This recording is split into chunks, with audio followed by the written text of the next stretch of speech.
তো লাস্ট দিন আমরা যেটা দিয়ে শেষ করলাম সেটা হচ্ছে মোস্ট প্রবাবলি আমরা পিভি ইকুয়ালস টু এনআরটি ইকুয়েশনটা করেছিলাম, সেখান থেকে আর এর সিগনিফিক্যান্স পড়িয়েছিলাম, আর তোমাদের আর এর কতগুলো ইউনিট করিয়ে দিয়েছিলাম। বিভিন্ন বিভিন্ন সিস্টেমে ইউনিটগুলো ছিল, যেমন এসআই ইউনিটে কি ছিল আর এর ভ্যালু, সিজিএস এ কি ছিল আর এর ভ্যালু, এগুলো তোমাদের করা আছে, এগুলো রিপিট করবো না। আচ্ছা, এই ভ্যালুগুলো মুখস্থ আছে আশা করি। আজকে আমরা যেটা করব সেটা পার্শিয়াল প্রেসার থেকে স্টার্ট করব। চলো হেডিং করো পার্শিয়াল প্রেসার। এই নামটা আগেও শুনেছো। তো পার্শিয়াল প্রেসার কি জিনিস একটা এক্সাম্পল দিয়ে বলি, তারপরে এর একটা ল আছে সেটাকে বলে ডালটনস ল অফ পার্শিয়াল প্রেসার। তো ডালটনস ল অফ পার্শিয়াল প্রেসারটা কি জিনিস সেটা একটু বুঝিয়ে দিই। ডালটনস, তোমরা হেডিং করো ডালটনস ল অফ পার্শিয়াল প্রেসার, লিখলাম না। তো পার্শিয়াল প্রেসার জিনিসটা কি, ধরো তোমার কাছে একটা কন্টেইনার আছে, সেই কন্টেইনারে আমার দুটো গ্যাস আছে, অক্সিজেন গ্যাস আছে, নাইট্রোজেন গ্যাস আছে। এখন এই যে দুটো গ্যাস নিয়েছো, এদের তো একটা মোলস থাকবে। ওরা কত মোল নিয়েছো? তো আমি ধরে নিলাম অক্সিজেন নিয়েছি আমি 2 মোল, নাইট্রোজেন নিয়েছি সিস্টেমটাতে 3 মোল। এখন তাহলে লক্ষ্য করো এই টোটাল গ্যাস চেম্বারে টোটাল গ্যাস মলিকিউলস কতগুলো আছে? দুটো গ্যাস মলিকিউলস, 2 মোলস 3 মোলস, তাহলে টোটাল গ্যাস মলিকিউলস থাকবে 5। আমাদের এখানে প্রেজেন্টেশন আছে গ্যাস মলিকিউলস কে, টোটাল নাম্বার অফ মোলস কে আমরা এন দিয়ে প্রেজেন্ট করি। তাহলে একটা জিনিস ক্লিয়ার হলো যে টোটাল গ্যাসের মোল 5, এতে অক্সিজেন আছে 2 মোল, নাইট্রোজেন আছে 3 মোল। এবার অক্সিজেন নাইট্রোজেন এরা দুজন মিলে এই কন্টেইনারের ভেতরে, পাত্রের ভেতরে একটা চাপ তৈরি করবে, একটা প্রেসার ক্রিয়েট করবে। সে প্রেসারটাকে যদি পি বলি, তো পিটা কিন্তু অ্যাকচুয়ালি টোটাল প্রেসার।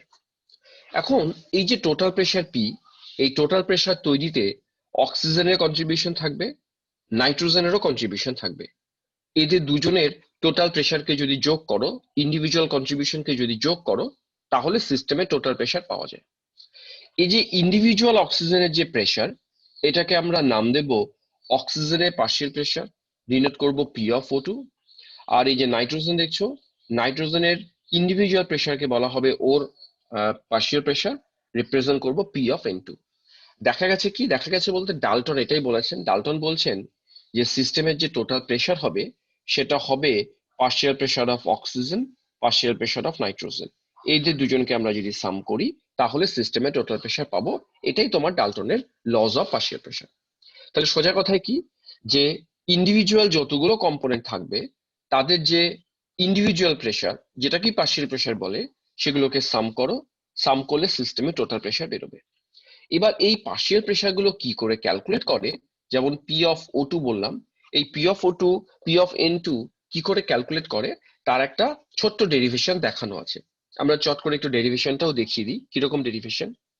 মনে করো আমার এই যে সিস্টেমটা, এই সিস্টেমটা তো আহ, আহ, পাত্রটা তো একই আছে, তো ভলিউম কনস্ট্যান্ট, টেম্পারেচার কনস্ট্যান্ট, মানে ভি একই রকম আছে, টেম্পারেচার একই রকম আছে।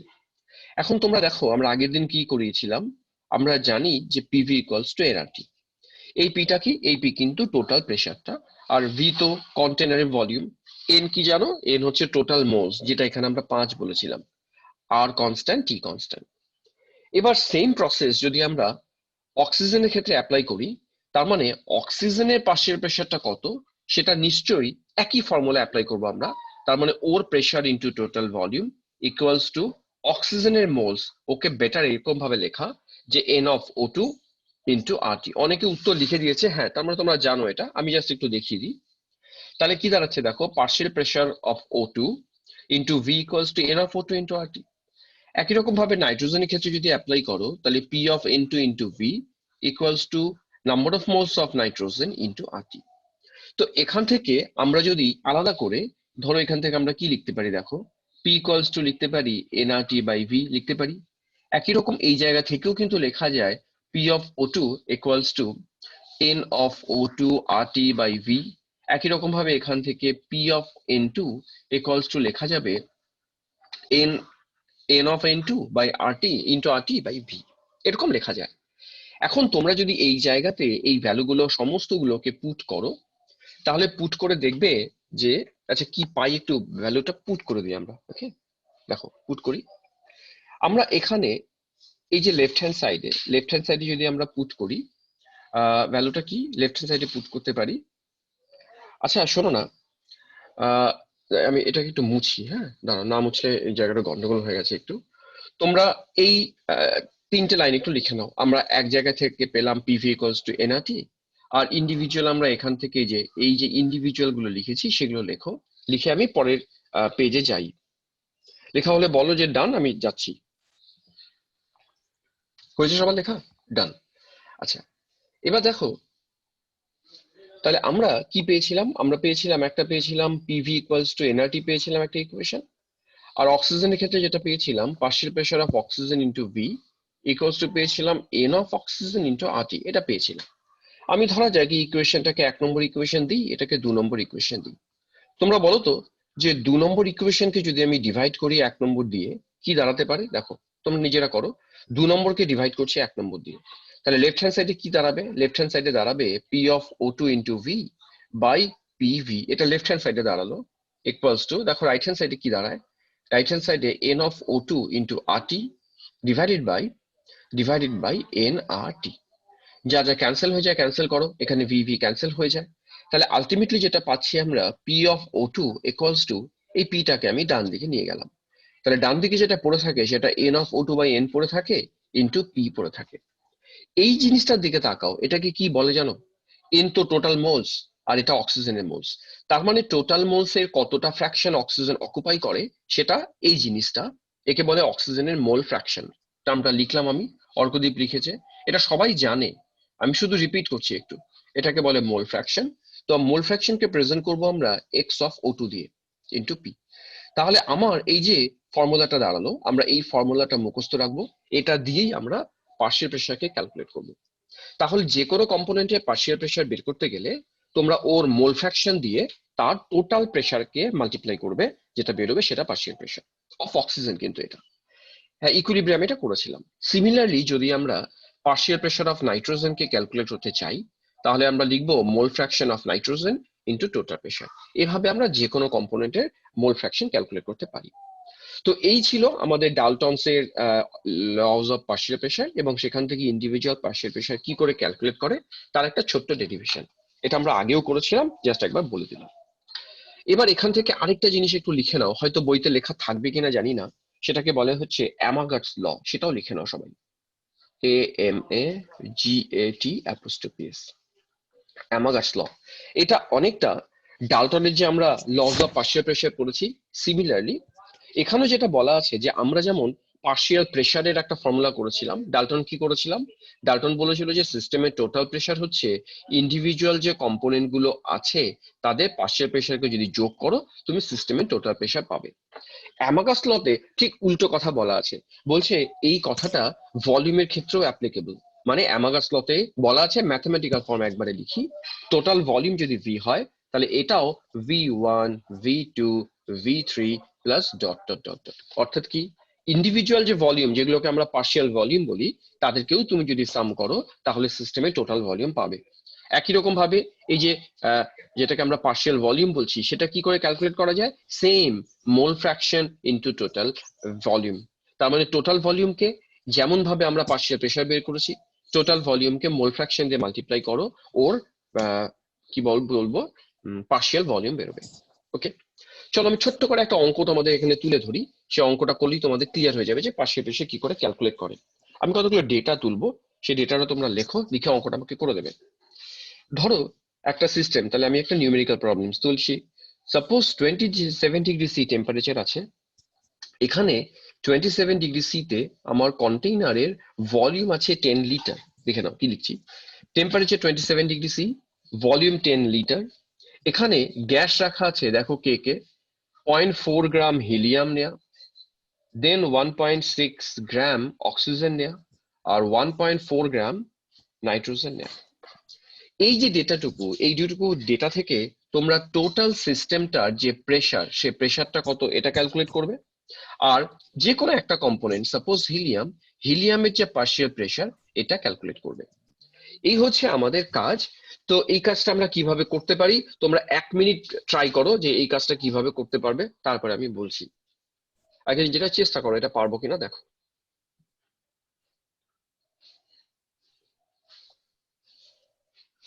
না পারলে বলবে, আমি করব।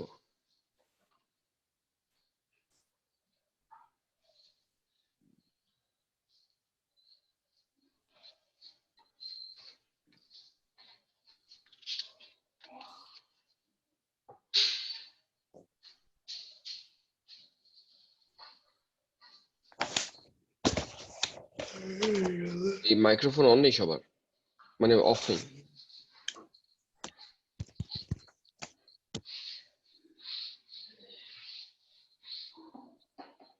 আচ্ছা, তোমরা কতটা পেরেছো জানি না, আমি বলবো না, তোমরা করবে নিজেরা। স্যার একটু ওয়েট করো স্যার, হয়ে যাবে। ওকে ওকে হ্যাঁ স্যার, হয়ে যাবে স্যার। ওকে ওকে ওকে ঠিক আছে, করো।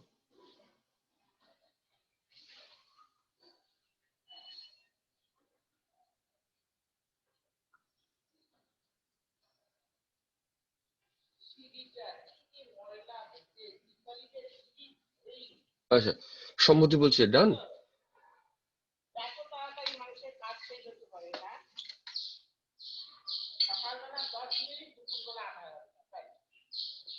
ওকে, আচ্ছা, তো আমি বলছি, তোমাদের উত্তর কত এলো একটু বলবে? রাজস্বী হয়েছে, সম্মতি হয়েছে, ডান। তোমরা একটা কাজ করো, প্রথমে আমাকে বলো যে এই যে তিনটে আলাদা আলাদা গ্যাস নিয়ে আছে, তাহলে এখান থেকে হিলিয়ামের number of moles, number of moles of helium equals to 0.4টা কি হিলিয়ামের নাম্বার অফ মোলস না অন্য কিছু? তোমরা হিলিয়ামের নাম্বার অফ মোলস বের করো, তার মানে ওর মলিকুলার ওয়েট দিয়ে ডিভাইড করেছো। হিলিয়ামের মলিকুলার ওয়েট 4, এটা হিলিয়ামের number of moles. Similarly number of moles of oxygen, এটা 1.6/16, না 16 না 32। আবার number of moles of nitrogen, এটা 1.4/28। এই যে বেরোলো ইন্ডিভিজুয়াল মোলস বেরোলো, এখান থেকে আমরা সিস্টেমের টোটাল মোলস ক্যালকুলেট করব। টোটাল মোলস মানে সমস্তগুলোকে তুমি যোগ করে দাও, oxygen plus number of moles of nitrogen. এইটা করলে তোমাদের কত এসছে সেটা একটু বলবে? টোটাল নাম্বার অফ মোলস কত এসছে এটা একটু বলো আমাকে, টোটাল নাম্বার অফ মোলস। আমার ধারণা টোটাল নাম্বার অফ মোলস, আর গৌরব লিখেছে 1/5, তার মানে 0.2, এটা টোটাল নাম্বার অফ মোলস। এখন তোমরা জানো যে সিস্টেমের ভলিউম দেয়া আছে, টেম্পারেচার দেয়া আছে। খুব সহজ কাজ করে নেবো এবার। আমরা এবার PV equals to nRT apply করবো। তাহলে প্রেসার, এখান থেকে টোটাল প্রেসার বেরিয়ে যাবে। টোটাল প্রেসার হচ্ছে nRT/V, ভ্যালু বসিয়ে দিই। এন এর ভ্যালু 0.2 ইন্টু আর এর ভ্যালু, আর এর ভ্যালু কিসেতে বসাবে? লিটারে আছে, চলো লিটার অ্যাটমসফিয়ারে বসাই। তাহলে 0.082, টেম্পারেচার 27 ডিগ্রি মানে 300 কেলভিন, ডিভাইডেড বাই ভলিউম হচ্ছে 10 লিটার। এইটা করলে যেটা আসবে, এটা সিস্টেমটা টোটাল প্রেসার আসবে, ইউনিট আসবে এটিএম। তাহলে দেখো কত আসবে, এটা করে নাও। লাস্ট একটা কাজ কমপ্লিট, আমাদের টোটাল প্রেসার বেরিয়ে গেছে। মোস্ট প্রবাবলি এটা যদি করো, এটা আসা উচিত, এটা আসা উচিত 0.4926, এটা আসা উচিত এরকম 0.4926 বা 0.5, ঠিক আছে ওরকম 0.5 লিখি। তাহলে এটা আসা উচিত 0.5 এটিএম। তাহলে সিস্টেমে টোটাল প্রেসার 0.5 এটিএম। এবার লাস্ট বের করতে হবে পার্শিয়াল প্রেসার অফ হিলিয়াম। তো ফর্মুলা কি শিখিয়েছিলাম হিলিয়ামের পার্শিয়াল প্রেসার? তাহলে আমরা লাস্ট লিখবো যে পার্শিয়াল প্রেসার অফ হিলিয়াম, এটা মানে হিলিয়ামের কিন্তু মোল ফ্র্যাকশন ইনটু টোটাল প্রেসার। এবার দেখা যাক হিলিয়ামের মোল ফ্র্যাকশন কত। হিলিয়ামের মোল আমরা লিখেছিলাম most probably 0.1, by total moles ছিল 0.2, তার মানে এটা হিলিয়ামের mole fraction into total pressure, total pressure 0.5 ATM. এইটা করে তোমার যা দাঁড়াবে সেটা উত্তর। তো এরকম ভাবে পার্শিয়াল প্রেসারের অঙ্কগুলো করেন। গৌরব বলেছে 3R হবে। ঠিক আছে, তোমরা যদি আর দিয়ে প্রেজেন্ট করতে চাও কোনো অসুবিধা নেই, পরে আর এর ভ্যালু বসিয়ে দিলে অঙ্কটা হয়ে যাবে। তো আমি একই রকম ভাবে পার্শিয়াল প্রেসার আরো কয়েকটা প্রবলেম তোমাদের পাঠাবো, তোমরা ওটা করে রাখবে। এবার নেক্সট আমি চলে যাই আরেকটা ইম্পর্টেন্ট টার্ম, সেটাকে বলে ডিফিউশন। চলো হেডিং করো ডিফিউশন। হ্যাঁ, ওরা বলছে আর দিয়ে করেছে, কোনো অসুবিধা নেই, আর রাখবে, প্রবলেম হবে না। দেখো, ডিফিউশনের ডেফিনেশন তোমাদের জানা আছে। তোমরা আমাকে একটা ডিফিউশন হচ্ছে তার প্র্যাকটিক্যাল এক্সাম্পল বলতে পারবে? ডিফিউশনটা কি সেটা প্র্যাকটিক্যালি একটা এক্সাম্পল দিয়ে বোঝানো, যে কোনো একটা এক্সাম্পল। ডিফিউশন জানো কথাটা কোথায় অ্যাপ্লিকেবল হয়? আমরা বলেছিলাম ডিফিউশন কথাটা বোধহয় গ্যাসে অ্যাপ্লিকেবল হয়। ইন্টেন্সটিক, অনিমেষ লিখেছে ইন্টেন্সটিক, গৌরব লিখেছে roots of plant, roots of plant.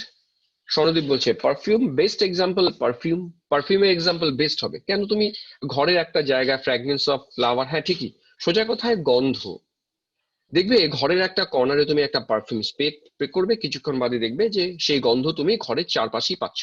তো কি হয়, গ্যাস মলিকিউলস গুলোর একটা মুভমেন্টের জন্য এরা কি বলবো ঘরের সমস্ত জায়গায় ছড়িয়ে পড়ে। এই ছড়িয়ে পড়ার ঘটনাকে বলি আমরা ডিফিউশন। তো এবার ডিফিউশনের না আরেকটা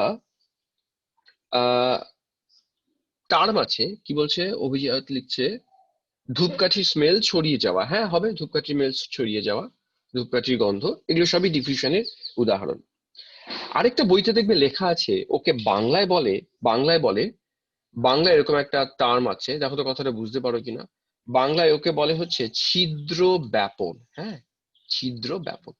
আর ইংরেজিতে বলে ইফিউশন অফ গ্যাস। ডিফিউশন আর ইফিউশন পার্থক্যটা কি বুঝিয়ে দিচ্ছি। ইফিউশন অফ গ্যাস, যারা ইংলিশ মিডিয়ামে আছো লিখে নাও ইফিউশন অফ গ্যাস, বাংলা মিডিয়ামে যারা আছো তারা লেখো ছিদ্র ব্যাপন। আচ্ছা জিনিসটা কি? জিনিসটা হচ্ছে ধরো আমার কাছে একটা পাত্র আছে, একটা এরকম কন্টেইনার আছে। এই কন্টেইনারের মধ্যে আমার এই চেম্বারে অনেকগুলো গ্যাস মলিকিউলস আছে, এই চেম্বারে প্রচুর গ্যাস মলিকিউলস আছে। এবার আমি যদি এই যে পাত্র দেখছো, পাত্রে একটা দেয়ালে যা সূক্ষ্ম একটা ছিদ্র করে দিই, তাহলে কি হবে, এই সূক্ষ্ম ছিদ্র দিয়ে গ্যাসগুলো এই পাত্রের বাইরে আসবে। দেবজিৎ লিখেছে যে diffusion through a small holes, ঠিক বলছে, যে একটা সূক্ষ্ম ছিদ্র দিয়ে, স্মল হোলস দিয়ে যদি গ্যাসের পার্টিকেলস গুলো বাইরে বেরিয়ে আসতে চায়, এই যে ঘটনাটা, এই ঘটনাটাকে বলবো ইফিউশন বা ছিদ্র ব্যাপন। তাহলে ডিফিউশন হচ্ছে একটা ব্রড পার্সপেক্টিভ। ডিফিউশন এরকম না একটা খোলা জায়গায় তুমি গ্যাস রেখেছো, তো গ্যাসগুলো যখন ডিফিউজ করে, ছড়িয়ে যায়, মিশে যায়, ওটা ডিফিউশন। আর ইফিউশন কি, যে না খোলা পাত্র নয়, বদ্ধ পাত্র, পাত্রটা ক্লোজড, তার মধ্যে একটা সূক্ষ্ম ছিদ্র করেছি, সেই ছিদ্র দিয়ে যদি গ্যাসগুলো বাইরে আসতে যায়, তখন সেটাকে বলা হবে ইফিউশন। তাহলে ডিফিউশন ইফিউশন ক্লিয়ার হয়েছে। এখন আমরা এই ইফিউশনের কতগুলো ল পড়বো। ল কি? গ্রাহাম বলে একজন আছেন, নামটা লেখো, GRAHAM', গ্রাহামস। গ্রাহামসের ডিফিউশন বা ইফিউশনের একটা ল আছে। কি বলছে গ্রাহামস? গ্রাহামস বলছে, আচ্ছা গ্রাহামের লতে যাওয়ার আগে আমরা ইফিউশনের রেট বলে একটা কথা আছে। What is rate? রেটটা বোঝাই, রেটকে রিপ্রেজেন্ট করি আমরা আর দিয়ে। দেখবে 12-এ যখন কাইনেটিক্স পড়বো, রেট কি জিনিস বোঝাবো। রেট মানে বাংলায় বলে হচ্ছে গতি, গতি। তো গতি কিভাবে মেজার করবো জানো? মনে করো আমার এই যে পাত্রটা, এই পাত্রে যে ছিদ্র করেছি, ছিদ্র দিয়ে তো গ্যাস বাইরে আসবে। আমি ধরে নিলাম যে T সেকেন্ড টাইমে আমি দেখলাম VmL গ্যাস বাইরে বেরিয়ে গেছে। ভালো করে বুঝে নাও কি বলছি। T সেকেন্ড সময়ে VmL গ্যাস বাইরে বেরিয়ে গেছে। তাহলে বলো তো একক সময় মানে ইউনিট সেকেন্ডে বা 1 সেকেন্ডে কত ml গ্যাস বাইরে বেরিয়েছে? V/T। এই যে ভ্যালুটা পাবো, এই ভ্যালুটাকেই বলবো rate of effusion, represented by R. So what is R? তাহলে আর এর যদি ডেফিনিশন বলি, বলবে যে 1 সেকেন্ডে বা একক সময়ে যত আয়তনের গ্যাস একটা ছিদ্র দিয়ে বাইরে বেরিয়ে যায়, তাকে বলা হয় রেট অফ ইফিউশন। পরিষ্কার হলো what is rate of effusion? আমরা সবসময় রিপ্রেজেন্ট করি ভলিউম বাই টাইম দিয়ে। এবার গ্রাহামস কি দেখিয়েছেন জানো? বলেছেন এই যে রেটটা, রেটটা মানে কোন গ্যাস তাড়াতাড়ি ডিফিউজ করবে, এটা প্রপোর্শনাল টু দা 1/√ডি। ডি মানে ডেন্সিটি। তো এগুলো এটা কিন্তু এক্সপেরিমেন্টালি প্রুফ করা মুশকিল। হ্যাঁ, এগুলো আহ, ওরা বিভিন্ন রকম ভাবে কি বলবো থিওরিটিক্যাল অ্যাজাম্পশন বলো দেখে এগুলোকে ক্যালকুলেট করেছে। তো এটাই গ্রাহামসের ডিফিউশন ল এর ম্যাথমেটিক্যাল ফর্ম। তাহলে কি বলবো, ভাষায় কি বলবো, যে রেট অফ ইফিউশন বা রেট অফ ডিফিউশন বলি, হ্যাঁ, rate of diffusion is inversely proportional to the square root of density. মানে ঘনত্বের বর্গমূলের সাথেও ইনভার্সলি রিলেটেড। আচ্ছা এবার এটা হয়তো তোমরা এখনই সিগনিফিকেন্স বুঝতে পারছো না, আমি আরো কয়েকটা মডিফিকেশন করি, তারপর বুঝতে পারবে। আচ্ছা মনে করো আমরা এই যে ডি বললাম, ডেন্সিটি, ডেন্সিটি মানে তো মাস বাই ভলিউম। আরেকটা ডেন্সিটি আছে, সেটাকে ক্যাপিটাল ডি বলে। প্রথম চ্যাপ্টারে এটা পড়েছো তোমরা, সেটাকে বলে হচ্ছে ভেপার ডেন্সিটি। কেউ নামটা বলতে পারবে ভেপার ডেন্সিটি জিনিসটা কি? তো আচ্ছা ঠিক আছে, সময় নষ্ট করি না। জানো সবাই, ভেপার ডেন্সিটি মানে মাস কম্পেয়ার উইথ হাইড্রোজেন, মানে হাইড্রোজেনের রেসপেক্টে যখন আমরা ওর ডেন্সিটিকে মেজার করি তখন সেটাকে বলে ভেপার ডেন্সিটি। তো ডেন্সিটি যা ভেপার ডেন্সিটি অলমোস্ট একই কথা। তো ওরা কি করেছে, ওরা এই যে রেটটাকে রিপ্লেস করেছে, মানে ডেন্সিটিকে রিপ্লেস করেছে 1/D। তার মানে ডেন্সিটি জায়গায় আমরা ভেপার ডেন্সিটিও লিখতে পারি। আদিত্য বলেছে বাষ্প ঘনত্ব, ঠিক, বাংলায় বলে বাষ্প ঘনত্ব। এটা স্যার তোমরা এটা ছোটবেলায় পড়েছো। স্যার এটা আপনার ইসের আণবিক ওজনের অর্ধেক হয় না? হ্যাঁ, আণবিক ওজনের অর্ধেক হয়। তো ঠিক আছে, আমাকে বোধহয় গৌরব বললো কথাটা, যে মলিকুলার ওয়েটের যেহেতু হাফ হয়, অর্থাৎ দুটো করে বলি। তোমরা একটা রিলেশন জানো যে m ইকুয়ালস টু 2d।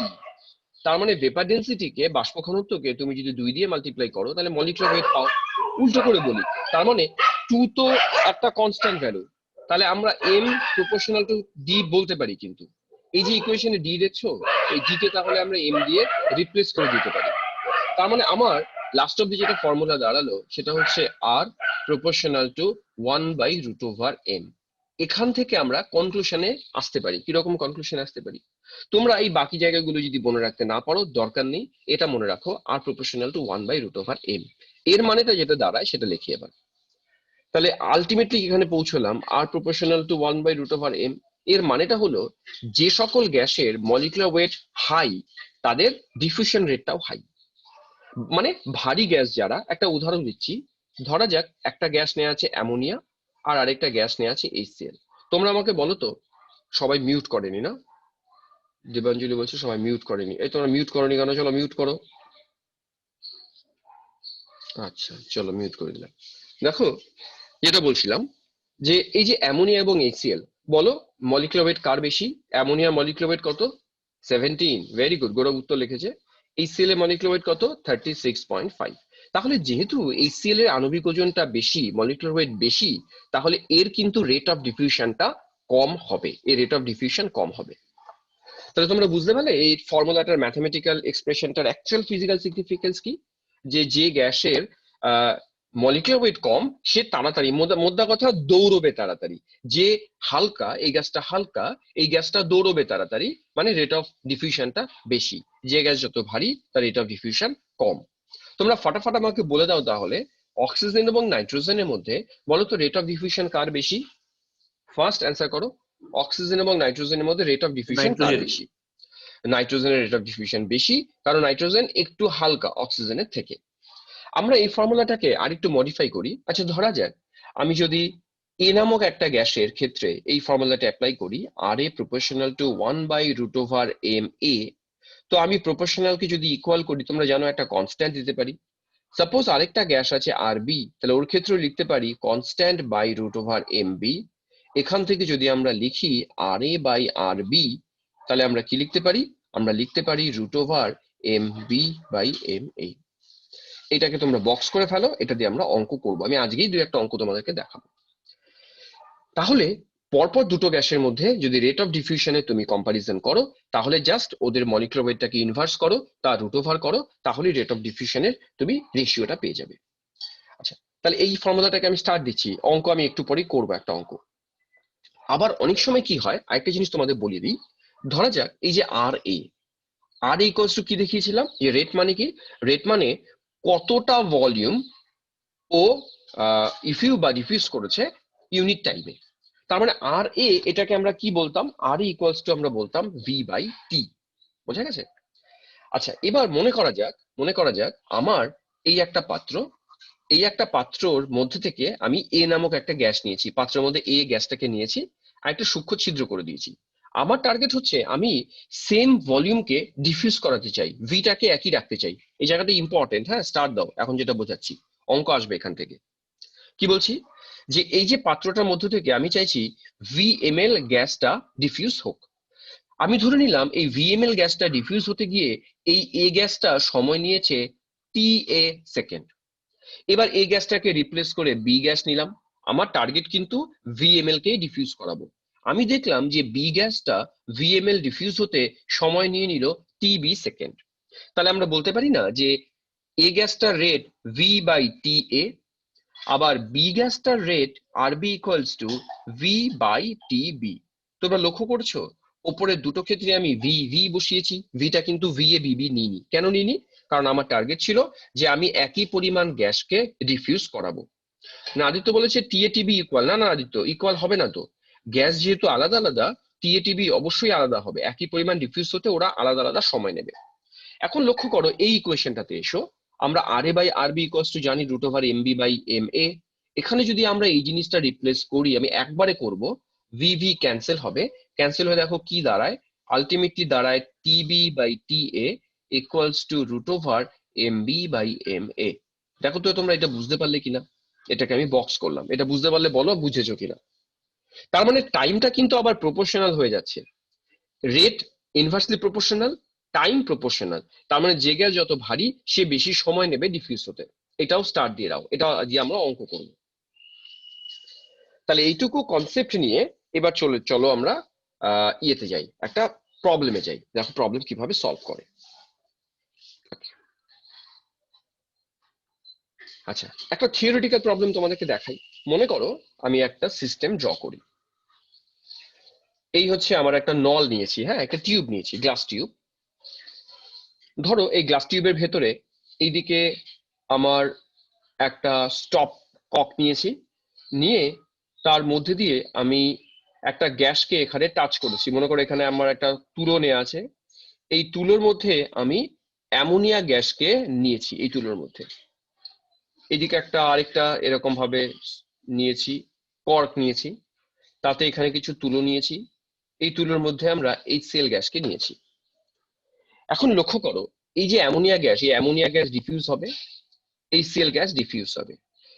এখন আমাদের জানা আছে অ্যামোনিয়া এবং HCl এরা যখন মিট করবে, এরা একটা রিয়াকশন করে প্রডিউস করবে অ্যামোনিয়াম ক্লোরাইড। আর অ্যামোনিয়াম ক্লোরাইড প্রডিউস হওয়ার সঙ্গে সঙ্গে তুমি দেখবে একটা সাদা ধোঁয়া তৈরি হবে, হোয়াইট ফিউমস দেখা যাবে। ফিউমস কথাটা মানে বুঝতে পারো, সাদা ধোঁয়া। তার মানে তুমি দেখেই বুঝতে পারবে যে অ্যামোনিয়া এবং HCl কোথায় মিট করেছে। এটা ঠিক প্রেসিপিটেট নয়, অ্যামোনিয়াম ক্লোরাইডে প্রেসিপিটেট হয় না ওভাবে, সাদা ধোঁয়া তৈরি হবে।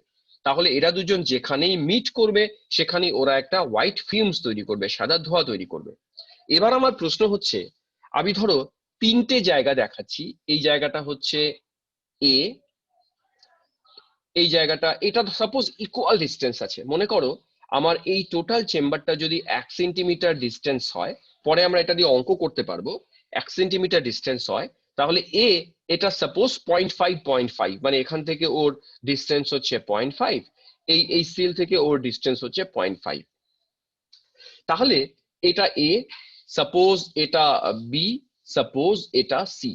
তোমরা বলো তো এই যে সাদা ধোঁয়া তৈরি হবে সেটা এ তে তৈরি হবে, না বি তে তৈরি হবে, না সি তে তৈরি হবে? দেখে অ্যান্সারটা কি পাই। দেবজিৎ, কৌলিক, অর্কদীপ, অতন্ময়, এরা সবাই বলছে সি তে তৈরি হবে সাদা ধোঁয়া। তো সাদা ধোঁয়া সি তে তৈরি হবে, আমি একমত তোমাদের সাথে, সি তেই তৈরি হবে। কেন সি তে তৈরি হবে? এই যে এ পয়েন্টে তখনই তৈরি হতো যদি দুজনের স্পিড ইকুয়াল হতো। ইকুয়াল তো স্পিড নয়, অ্যামোনিয়া যে স্পিডে মুভ করবে HCl তার চেয়ে কম স্পিডে মুভ করবে। তার মানে একটা নির্দিষ্ট সময়ে অ্যামোনিয়া অনেক বেশি দূর চলে যাবে। অ্যামোনিয়া বেশি দূর চলে আসা মানে ও এই দিকে চলে আসবে, তার মানে সি পয়েন্টে এদের মিট করার কথা। তার মানে সোজা কথায় তুমি দেখবে যার স্পিড বেশি সে বেশি বেশি করে মুভ করে যাবে, তাহলে HCl এর কাছাকাছি গিয়ে মিট হবে, মাঝখানেও হবে না, অ্যামোনিয়ার কাছেও হবে না, কারণ অ্যামোনিয়া স্পিডটাই বেশি, অ্যামোনিয়া বেশি দূর যাবে। তোমরা এই থিওরিটিক্যাল প্রশ্নটা বুঝতে পারলে? পরে আমরা এখানকার দুটো চারটা প্রবলেম তোমাদের দেখাচ্ছি, এখনই দেখাচ্ছি একটা প্রবলেম। আচ্ছা দেখো একটা প্রবলেম করি আমরা, চলো। ধরা যাক, ধরা যাক এই একটা গ্যাস আছে, এই গ্যাসটা একটা পাত্রের মধ্যে রেখেছিলাম, এই গ্যাসকে ধরা যাক এই একটা পাত্র, এই পাত্রের মধ্যে এই গ্যাসকে রেখেছি এবং সূক্ষ্ম ছিদ্র করা আছে। আমরা দেখলাম যে 36 মিনিট সময় নিল এই গ্যাসটা 432 ml ডিফিউজ হতে। বুঝে নিও কথাটা, ডেটাটা নোট করো। 36 মিনিট সময় লেগেছে কত ml ডিফিউজ হতে? দেখো 432 ml ডিফিউজ হতে, 432। আবার আমি যদি অন্য একটা গ্যাস রাখি, সাপোজ এবার বি গ্যাস রেখেছি, এই বি গ্যাসটা আবার 48 মিনিট সময় নিয়েছে 288 ml কে ডিফিউজ হতে, 288 ml ডিফিউজ হতে। ও আবার সময় নিয়েছে একটু অন্যরকম, 48 মিনিট সময় নিয়েছে। ওকে, প্রশ্নটা হচ্ছে বি এর মলিকুলার ওয়েট, মানে মলিকুলার ওয়েট অফ বি যদি 64 গ্রাম পার মোল হয়, মানে 64 ধরো, তাহলে এর মলিকুলার ওয়েট কত এটা বের করতে পারবো কিনা। এইটুকু ডেটা সাপ্লাই করা আছে, তা থেকে তোমরা MA এটা বের করে দাও। প্রশ্নটা যদি বুঝতে না পারো, আমি প্রশ্নটা বড় যে রিপিট করতে পারি, কিন্তু অঙ্ক তো করে দেবো না, অঙ্কটা তোমাদেরকে করতে হবে। চলো করো। এই ডেটাটা বোঝো, এই ডেটাটা কি, 36 মিনিটে এত ml ডিফিউজ করেছে, বি কম্পোনেন্টটা আবার এত ml এত মিনিটে ডিফিউজ করেছে। চলো ট্রাই করো অঙ্কটা, 2 মিনিট সময় দিচ্ছি। ঠিক 7:37 বাজে, 7:39 আমি করব, তার আগে তোমরা যে যা পারো করো।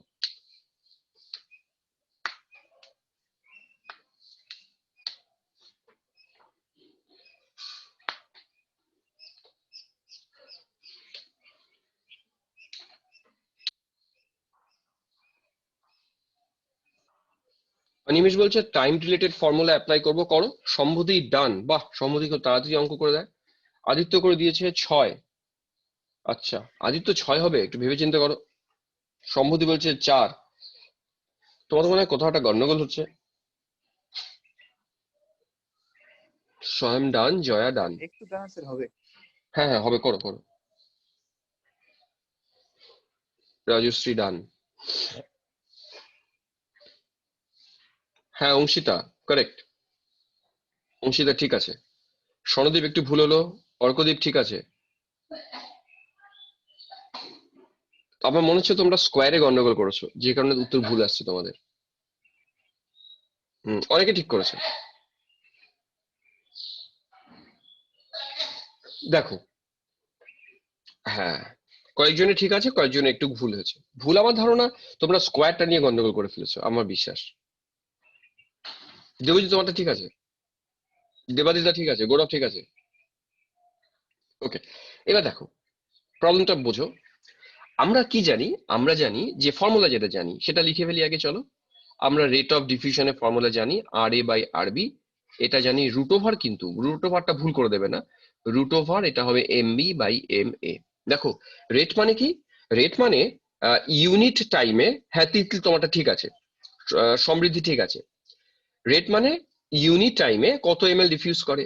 তোমরা এই ডেটা দেখো, 36 মিনিটে এত ml ডিফিউজ করেছে, তাহলে 1 মিনিটে কত ডিফিউজ করেছে?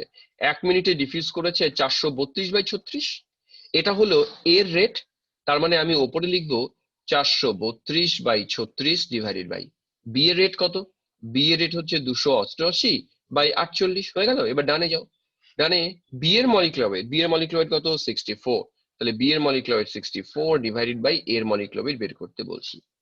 তোমরা এইটুকু করে এই লেফট হ্যান্ড সাইডটা যা হয় সেটা করো, করার পরে তোমাকে কিন্তু একটা স্কোয়ার করতে হবে, কারণ তোমার তো রুট ওভার আছে এদিকে, তাই না?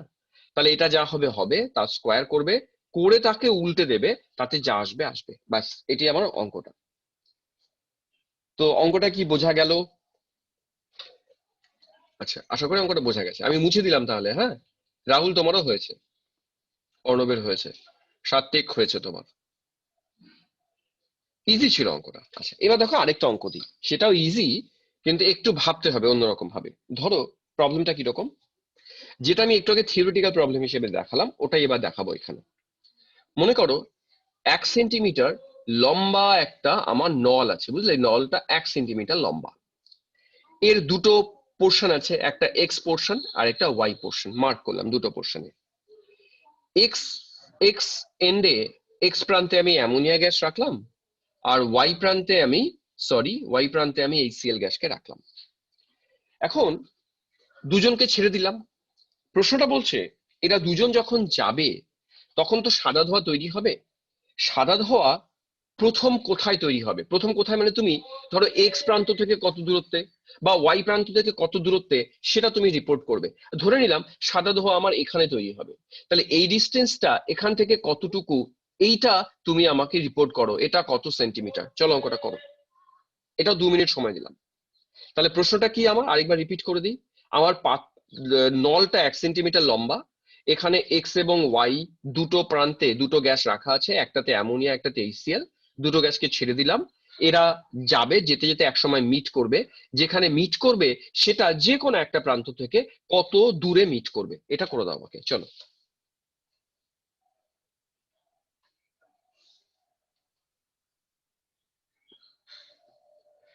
আচ্ছা, রৌনক বলছে, অর্ক বলছে অ্যাপ্রক্স 60 কি অর্ক? আমার দৈর্ঘ্য কিন্তু 1 সেন্টিমিটার ছিল, ডিস্টেন্সটা 1 সেন্টিমিটার ছিল।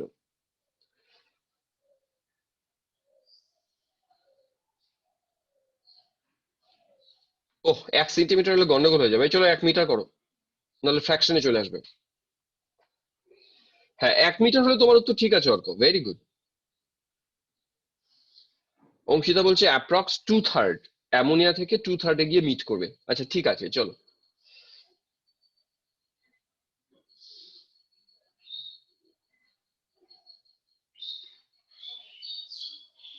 তন্ময় বলছে 60, বাহ ভেরি গুড তন্ময়। রাজশ্রীও বলছে 60, সাত্বিক 60, সবাই তো পাচ্ছে। জয়া তো একদম পারফেক্ট লিখেছে 59.4, ঠিক জয়া। স্বরাজ 60, তো অঙ্কটা সবাই পাচ্ছে। অভিজিৎ বলছে 60, পারিজাত বলছে 60, ঠিক আছে। পিয়ালিও 60, সম্বোধি 60, সবাই 60 বলেছে। এবার দেখো যারা যারা পারোনি অঙ্কটা, অঙ্কটা চেষ্টা করলে তো সবাই পারবে। যারা যারা পারোনি আমি তাদের উদ্দেশ্যে বলি, তোমরা কি করবে তাকাও। দেখো, যেখানে মিট করবে সেটা তো যে কোনো একটা পোর্শন থেকে কোনো একটা দূরে মিট করবে। আমি ধরে নিলাম অ্যামোনিয়া থেকে এই ডিস্টেন্সটা, ওরা যেখানে মিট করবে সেই ডিস্টেন্সটা L সেন্টিমিটার, ওকে। তো আমার এই টোটালটা যদি 1 মিটার হয়, 1 মিটার মানে কত? 1 মিটার মানে 100 সেন্টিমিটার। তাহলে যেখানে মিট করেছে অ্যামোনিয়া থেকে তার দূরত্ব যদি L সেন্টিমিটার হয়, তাহলে ওয়াই থেকে তার দূরত্ব কত? ওয়াই থেকে তার দূরত্ব অবশ্যই 100 মাইনাস L সেন্টিমিটার। তার মানে একটা জিনিস বোঝো, টি সময়ে অ্যামোনিয়া গ্যাস L সেন্টিমিটার দূরত্ব ট্রাভেল করেছে, আর ওই একই সময়ে HCl গ্যাস এত ডিস্টেন্স ট্রাভেল করেছে। সবাই এটা কি বুঝতে পারলে? তাহলে আমরা যদি বলি অ্যামোনিয়া গ্যাসের রেট কত, রেটটা কিন্তু আমরা in terms of distance travel দিয়েও করতে পারি, কত ভলিউম ট্রাভেল করেছে বা কত ডিস্টেন্স ট্রাভেল করেছে। তাহলে অ্যামোনিয়া রেটটা কি দেখো, লিখছি আমরা, রেট অফ অ্যামোনিয়া হবে ও L ডিস্টেন্স ট্রাভেল করেছে বাই টি সেকেন্ডে। আর HCl এর রেটটা কি? HCl এর রেট ও ট্রাভেল করেছে 100 minus L centimetre by T second সময়, এটা এদের রেট। এবার ফর্মুলায় ফেলি, আমরা কি জানি? Formula R of ammonia by R of HCl, এটা হবে root over molecular weight of HCl by molecular weight of ammonia. এবার বসিয়ে দাও, চলো। এই জায়গায় আমরা লিখবো L বাই টি বাই, এখানে লিখবো 100 minus L by T, T তুমি ক্যান্সেল করবে, equals to root over HCl এর molecular weight 36.5, ammonia molecular weight 17। ক্যালকুলেশনটা একটু জটিল হতে পারে, টি ক্যান্সেল হয়ে গেছে। এবার তোমরা এটাকে সলভ করবে, এটাকে সলভ করলে যা আসবে তাই স্যার ক্যালকুলেটরে বসে দিলেই হয়ে যাবে এই ভ্যালুটা? হ্যাঁ, ক্যালকুলেটর বসিয়ে দিলে হয়ে যাবে, করবে ক্যালকুলেটর। মুখে মুখে করাটা একটু কমপ্লিকেটেড হবে, প্রসেসটা এরকম। তো পরীক্ষা যদি এটা এমসিকিউ হিসেবে আসে না কম্পিটিটিভ এক্সামে, তখন ডেটাগুলো এরকম জটিল থাকবে না, ডেটাগুলো সুবিধাজনক থাকবে, যাতে মোটামুটি ভাবে তুমি এর রুটটা করতে পারো, না হলে না কমপ্লিকেটেড হবে। যদি এর রুটটা সঠিক না করতে পারো তাহলে কমপ্লিকেটেড হয়ে যাবে। ওকে, তো আশা করি বোঝা গেল। তো এইভাবে প্রবলেমগুলো করতে হবে তোমাদেরকে। নেক্সট চলে যাই। নেক্সট যে পোর্শনটা এবার স্টাডি করব, খুব খুব important, start to the power infinity দিয়ে স্টার্ট করো। লেখো সবাই, হেডিং করো kinetic theory of gas. Kinetic theory of gas. বাংলায় কি বলে? বাংলায় বলে গ্যাসের গতিতত্ত্ব। তো গতিতত্ত্ব তোমরা মনে হয় কোনো ক্লাসে পড়েছো, ক্লাস 9 না 10-এ পড়েছো কাইনেটিক থিওরি? স্যার 10 এ ছিল। 10-এ ছিল। তো তোমরা এবার কি করবে, আমি এটাকে আর ডিটেলসে বলবো না যেহেতু 10-এ পড়েছো। কাইনেটিক থিওরি অফ গ্যাসের কতগুলো পস্টুলেটস আছে, হ্যাঁ পস্টুলেটস মানে বাংলায় বলি কি স্বীকার্য, গ্যাসের গতিতত্ত্বের কিছু স্বীকার্য আছে। এই স্বীকার্যতে মানে পস্টুলেটসে 1, 2, 3 করে অনেকগুলো ছোট ছোট পয়েন্ট লেখা আছে, সেই পয়েন্টগুলো নিজেরা পড়বে। দুই একটা পয়েন্ট কেউ হাইলাইট করতে পারো? গতিতত্ত্বের দুই একটা পয়েন্ট, কি কি পয়েন্ট লেখা ছিল? কেউ একজন? স্যার গ্যাসের অণুগুলি বিন্দু ভরের মতো। হ্যাঁ হ্যাঁ, এরকম লেখা স্যার ছিল। গ্যাসের অণুগুলি ক্ষুদ্র ক্ষুদ্র ক্ষুদ্র গোলাকার কণার সমন্বয়ে গঠিত। ঠিক ঠিক। তো তোমরা এটা নিজেদের নিজেদের মতো করে আর পড়ে গ্যাসের নিও। অণুগুলির গতি স্থিতিস্থাপক। হ্যাঁ ঠিক, সংঘর্ষ। ইলাস্টিক কলিশন হয়, স্থিতিস্থাপক এবং সংঘর্ষ বলছে হয়। তাদের মধ্যে কোনরূপ আকর্ষণ বা বিকর্ষণ বল ক্রিয়া করে ঠিক না। তাই, আকর্ষণ বিকর্ষণ নেই, এবং পাত্রের টোটাল আয়তনের তুলনায় গ্যাস ভরগুলোর ভলিউম নগণ্য। নেগলিজেবল, এসব কথাবার্তা ছিল না লেখা। ঠিক আছে, তো এটা তোমরা নিজেরা পড়ে নিও। আমি যেটা করব এখান থেকে, স্যার এতে এবার গন্ডগোল ছিল দু তিনটা। দু তিনটে গন্ডগোল ছিল, ওগুলো আমরা সব রেকটিফাই করবো আস্তে আস্তে। তো এটা আপাতত নিজেরা পড়ে নেবে। এবার আমি যে জায়গাটা যেতে চাইছি, যে ধরা যাক আমার কাছে একটা কন্টেইনার আছে, এই কন্টেইনারের ভেতরে অনেকগুলো গ্যাস মলিকুলস আছে।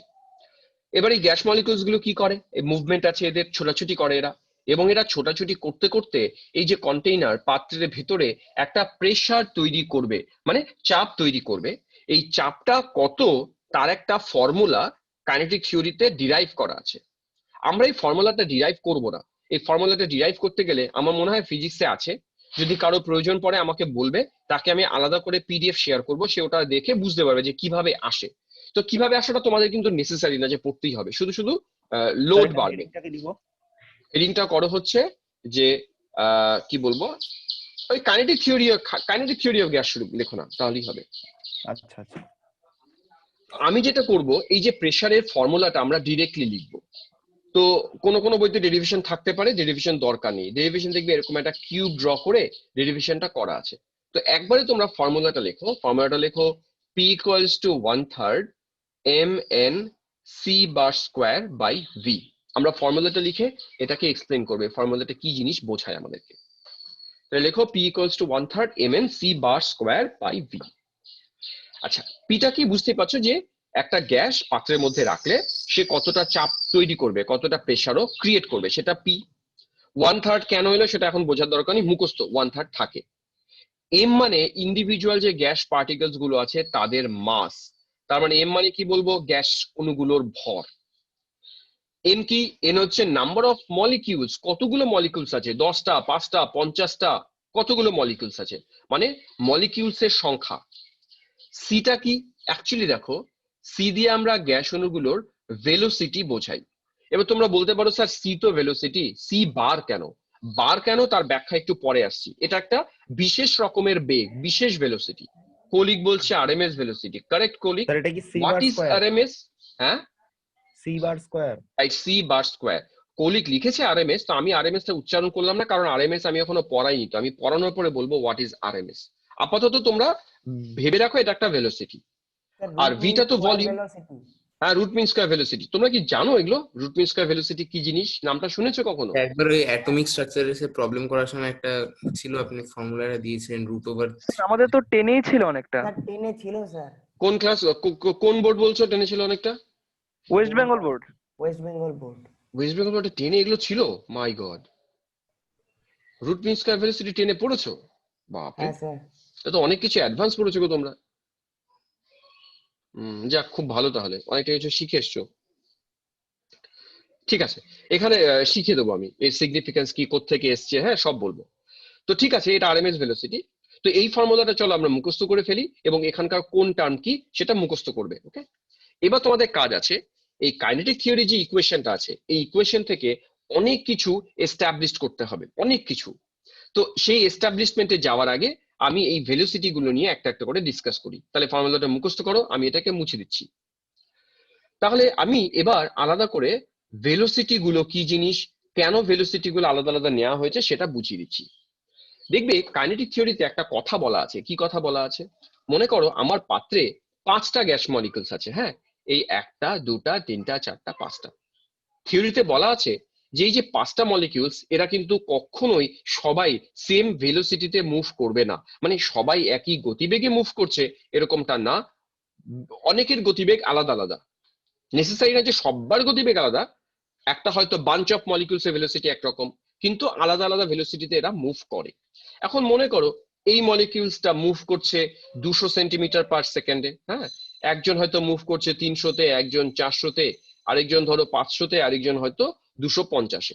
তাহলে আমরা ব্রাউনিয়ান গতি, আলাদা আলাদা আলাদা আলাদা কলিশন করে ওরা। তাহলে আমরা এই যে টোটাল যে গ্যাস পার্টিকেলস, তাহলে এদের আমরা ভেলোসিটি কি বলবো? তো আমরা তখন এদের ভেলোসিটি কারটা বলবো? ওরা তখন বলছে ঠিক আছে, আলাদা আলাদা যেহেতু ভেলোসিটি আছে, এদেরকে এভারেজ করো, গড় করো, গড় যেভাবে করে সেভাবে। তখন ওই ভেলোসিটিটাকে নাম দেওয়া হয়েছে সি এভারেজ। দেখো সি লিখে সাফিক্সে আমি এভিজি লিখেছি। তাহলে এভারেজ মানেটা কি? এভারেজ মানে পরিষ্কার গড় করে দাও। তোমরা গড় কি করে করে জানো, যে 200 300 মানে সবগুলোকে যোগ করে তাকে আমরা 5 দিয়ে ভাগ করব। এটা হচ্ছে ওর এভারেজ ভেলোসিটি। তার মানে এভারেজ নিয়ে বিশেষ প্রবলেম নেই তোমাদের, গড় যেভাবে করে তোমরা সেভাবেই করবে। আবার মনে করা যাক, আমি তো এখানে 1 2 3 এরকম উদাহরণ দিয়েছি।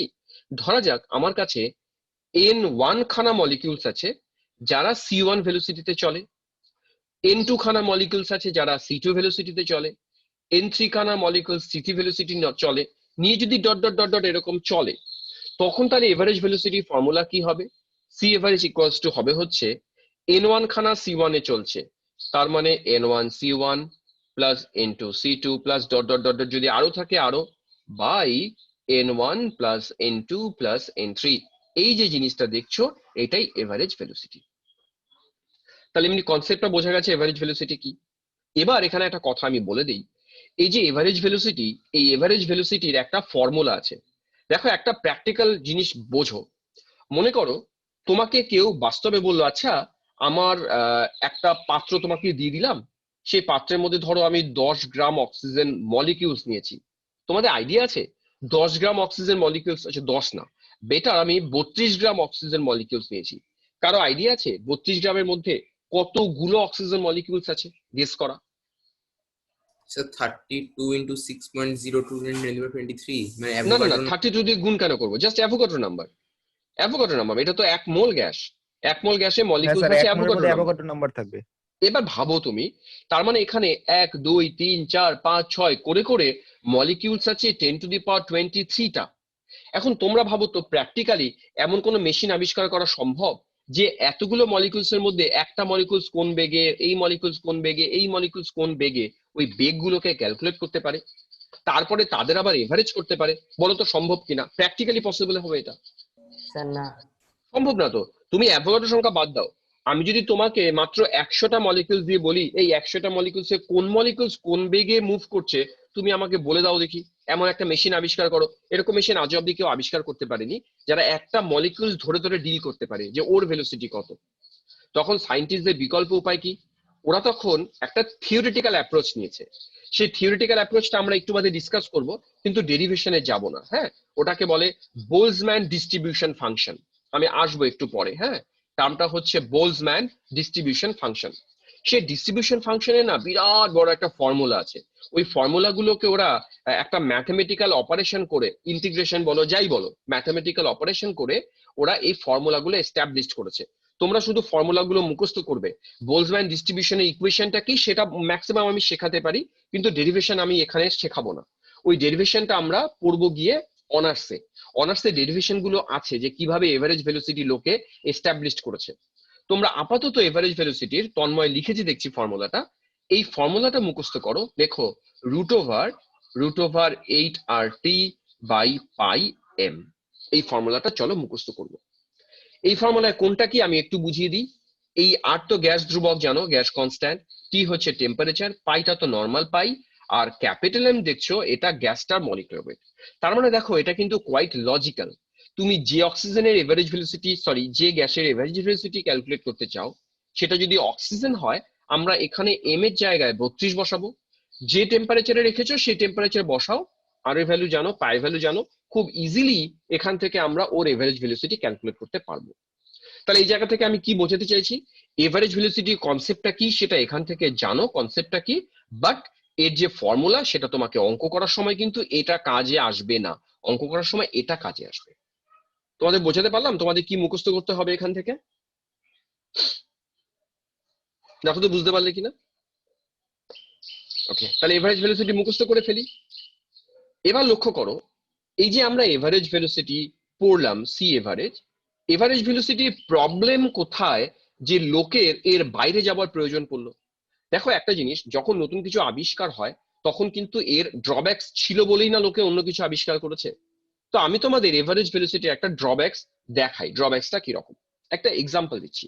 মনে করো তোমার কাছে মাত্র দুটোই গ্যাস আছে, বুঝলে, এ একটা গ্যাস মলিকিউলস, বি একটা গ্যাস মলিকিউল। ওর ভেলোসিটি 2 সেন্টিমিটার পার সেকেন্ড, ওর ভেলোসিটি 4 সেন্টিমিটার পার সেকেন্ড। তোমরা বলো তো এদের দুজনের তাহলে এভারেজ ভেলোসিটি কত? তোমরা বলবে যে এভারেজ ভেলোসিটি মানে 2 যোগ 4 বাই 2, তার মানে 3 সেন্টিমিটার পার সেকেন্ড এদের এভারেজ ভেলোসিটি। এখন আমরা কাইনেটিক এনার্জি বলে একটা কথা পড়েছিলাম, বলো পড়েছিলাম কিনা? কাইনেটিক এনার্জি মানে বাংলায় বলি গতিশক্তি। গতিশক্তির ফর্মুলা কি? দেখো, গতিশক্তির ফর্মুলা সবাই জানে, হাফ এম ভি স্কোয়ার। এটা গতিশক্তির ফর্মুলা। আমরা এ নামক যে গ্যাসটা, তার যদি কাইনেটিক এনার্জি বের করি, তাহলে এ নামক গ্যাসটার কাইনেটিক এনার্জি হবে half into M into 2 square, ঠিক কিনা? বেগের স্কোয়ার, ওই জন্য 2 স্কোয়ার লিখলাম। তার মানে 2 ক্যান্সেল করো, এর কাইনেটিক এনার্জি দাঁড়ালো 2m। এম এর ভ্যালুটা বসাচ্ছি না। আচ্ছা, একই রকম ভাবে বলো তো, বি নামক যে গ্যাস আছে তার কাইনেটিক এনার্জি কত দাঁড়াবে? একই ফর্মুলা, চলো অ্যাপ্লাই করো আমার সাথে। হাফ এম 4 স্কোয়ার, তাহলে 16 কত দাঁড়াচ্ছে বলো? 8m। এবার তুমি লক্ষ্য করো, তাহলে একজনেরটা দাঁড়ালো 2m, আরেকজনেরটা দাঁড়ালো 8m। এবার এই যে দুজনকে যদি আমি একটা পাত্রের মধ্যে রাখি, তাহলে তাদের দুজনের গড় কাইনেটিক এনার্জি কত? ওটাকে আমরা বলবো এভারেজ কাইনেটিক এনার্জি। তাহলে এভারেজ কাইনেটিক এনার্জি কত? তোমরা উত্তর দিয়ে দাও। একজনের 2m, আরেকজনের 8m, তাহলে যোগ করে 2 দিয়ে ভাগ করব, গড় করছি তো। তাহলে এভারেজ কাইনেটিক এনার্জি বেরোবে 5m। দেখো বোঝা গেল কিনা? তাহলে আমরা দুটো মলিকিউলস এর আলাদা আলাদা কাইনেটিক এনার্জি বের করার পরে যখন তাদের গড় করলাম, তখন দেখলাম ভ্যালুটা দাঁড়ায় 5m। এটা ওদের গড় kinetic energy, average kinetic energy. এখন তুমি লক্ষ্য করো, এই যে এই জায়গায় তাহলে তোমরা বের এভারেজ করেছো। কাইনেটিক, হ্যাঁ বলো, কি বলছো? স্যার এভারেজ কাইনেটিক এনার্জি কি তাহলে দুটো কাইনেটিক এনার্জি মানে এভারেজটাই বলা যায় k1 plus k2/2? Right, k1 plus k2/2, ওটাই এভারেজ কাইনেটিক এনার্জি। এখন এই জায়গায় এসো, এই জায়গাতে এসো। আমরা এভারেজ ভেলোসিটি কত বের করলাম? 3 না? গড় গতিবেগ বের করেছি 3। এখন ভাবো তো, আমি যদি এই ভ্যালুটাকে নিয়ে হাফ এম ভি স্কোয়ারে বসাই, তাহলে এটাও আমাদের এভারেজ কাইনেটিক এনার্জি হওয়ার কথা, ঠিক কিনা? কারণ কাইনেটিক এনার্জি আমি হাফ এম ভি স্কোয়ার ফর্মুলাতে ফেলবো। এখানে ভিটা কি ব্যবহার করছি? 3টা এভারেজ ভেলোসিটি। দেখো তো ভ্যালুটা কত আসে? হাফ এম ভি স্কোয়ার, চলো বসাও 3 স্কোয়ার। 9m/2, রৌনক লিখেছে 4.5, এই দেখো 4.5m। প্রবলেমটা এখানেই শুরু হয়ে যায়। তখন সায়েন্টিস্টদের মাথায় স্ট্রাইক করে যায় যে ভীষণ বিপদে পড়ে গেলাম। কেন? আমরা এখানে এভারেজ কাইনেটিক এনার্জি বের করলাম 5, এখানে কাইনেটিক এনার্জি বের করলাম 4.5। প্রবলেমটা এখানেই শুরু হয়ে যায়। তখন সায়েন্টিস্টদের মধ্যে ধারণা হলো, তার মানে এভারেজ ভেলোসিটিটা ঠিক পারফেক্ট ভেলোসিটি নয়, যার সাহায্যে আমরা কাইনেটিক এনার্জি বের করি। যদি এটা পারফেক্ট হতো, তাহলে আমরা যে পদ্ধতিতেই বের করি, ভ্যালুটা 5mই আসা উচিত ছিল। তোমরা আমাকে ফিডব্যাক দাও তো যে এর প্রবলেমটা বুঝতে পারলে কিনা। তাহলে এভারেজ ভেলোসিটি, কেউ যদি তোমাকে জিজ্ঞেস করে আছে এভারেজ ভেলোসিটিতে প্রবলেমটা কোথায় ছিল, তখন তুমি আমারই উদাহরণটা তুলে তাদেরকে বোঝাবে যে প্রবলেমটা এখানে আছে, যে আমরা আলাদা আলাদা করে যখন কাইনেটিক এনার্জি বের করে তার গড় করি, আর এখানে যদি আমি গড় বেগটা আগে করে তারপর এভারেজ কাইনেটিক এনার্জি করি, এই দুটো ভ্যালু মেলে না। এটাই বড় problem. Did not calculate the accuracy. হ্যাঁ, এটা অ্যাকুরেসি আসে না, ভুল ভালো হয়ে যায়। ভাবো তুমি এবার, দুটো নিয়ে ডিসকাস করেছি, এতটা এরার। যদি এরকম লক্ষ লক্ষ মলিকিউলস নিয়ে তুমি ডিল করো, ভাবো তো কত এরার আসবে। ওই জন্য সায়েন্টিস্টরা তখন গড় গতিবেগকে বাদ দিয়ে দিয়েছে, যে না, এটা আমাদের কাজের না, এটা ইগনোর করে যাও। এবার তাহলে কি প্রয়োজন? ওরা তখন কি করলো দেখো, ওরা বললো ঠিক আছে, তাহলে আমার গড় গতিবেগের প্রবলেম আছে, এটা ছেড়ে দাও। নেক্সট ওদের মাথায় বুদ্ধি আসলো, আচ্ছা একটা কাজ করা যাক, এবার আমরা ভেলোসিটি গুলোকে স্কোয়ার করব। এটা যে ওদের মাথায় এসেছিল, তারও কিন্তু লজিক আছে। হ্যাঁ, সেই লজিকটা আমরা একটু পরে বলবো তোমাদেরকে, তার লজিকটা কি। ওরা বলে আচ্ছা একটা কাজ করো, আমাদের এই যে একটু আগে করেছিলাম যে n1 মলিকিউল c1 বেগে চলছে, n2 মলিকিউল c2 বেগে চলছিল, n3 মলিকিউল c3 বেগে চলছিল। আমরা শুধু ভেলোসিটি না নিয়ে তার যদি স্কোয়ার নিই, প্রত্যেকটা ভেলোসিটি যদি স্কোয়ার নিই। স্কোয়ার কেন নিয়েছে আমি একটু বাদে বলছি, হ্যাঁ স্কোয়ার কেন নিয়েছে। যদি প্রত্যেকটা ভেলোসিটি স্কোয়ার নেই, তারপরে তাদের এভারেজ করি, তাহলে দেখো কি দাঁড়ায়, স্কোয়ার করার পরে এভারেজ। চলো করি, তাহলে n1 c1 square plus n2 c2 square plus n3 c3 square by n1 plus n2 plus n3। তাহলে কি করলাম দেখো, ভেলোসিটি গুলোকে প্রথমে স্কোয়ার করলাম, তারপরে তাদের এভারেজ করলাম, করার পরে তো আমাদের 8:45 থেকে এক্সাম। আচ্ছা ঠিক আছে গৌরব, আমি করে দেবো, এই আজকে যেটুকু টার্গেট আছে ওইটুকু করেই করে দিচ্ছি। আচ্ছা তুমি লিভ করবে গৌরব? ঠিক আছে তুমি লিভ করে যাও, আমি রেকর্ডিং করছি, রেকর্ডিং আপলোড করে দেবো, যাও তুমি লিভ করে যাও। Okay sir, thank you sir. Okay Gaurav যাও। এবার দেখো, তাহলে এই যে আমরা কাণ্ডটা করলাম, এটা কি করলাম? এভারেজ করলাম। প্রথমে স্কোয়ার করলাম, তারপর এভারেজ করলাম, তারপরে আবার তাকে রুট করলাম।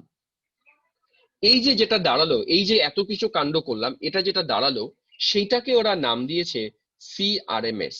ফুল ফর্মটা কি? রুট, আর ফর রুট, মিন স্কোয়ার। তার মানে বাংলায় বলি গড় বর্গবেগের বর্গমূল। নামটা কমপ্লিকেটেড, নামটা কিরকম? বেগটাকে প্রথমে বাংলায় বলছি আগে, হ্যাঁ, বেগটাকে প্রথমে কি করেছি? বর্গ করেছি, তারপর গড় করেছি, তারপরে আবার বর্গমূল করেছি। তাই বলা আছে এইটুকু জায়গা হচ্ছে গড় বর্গ বেগ তার বর্গমূল। ইংরেজিতে বলি রুট মিন স্কোয়ার।